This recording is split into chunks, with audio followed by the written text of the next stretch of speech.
So with our image inserted, the next thing to do is create the table that contains this bit of text here. We'll create this table underneath our last table. Then create a table row.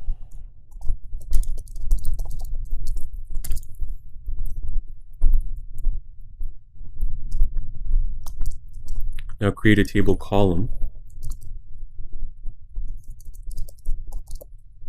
I've set this the column, the height to 72 pixels, horizontal alignment to center, and vertical alignment to top. That means the text will start at the top of the column.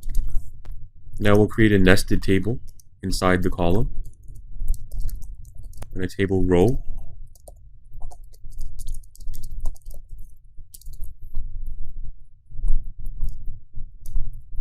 And then the column that will contain the actual text. Okay, so this column has a width of 726 pixels, alignment of center.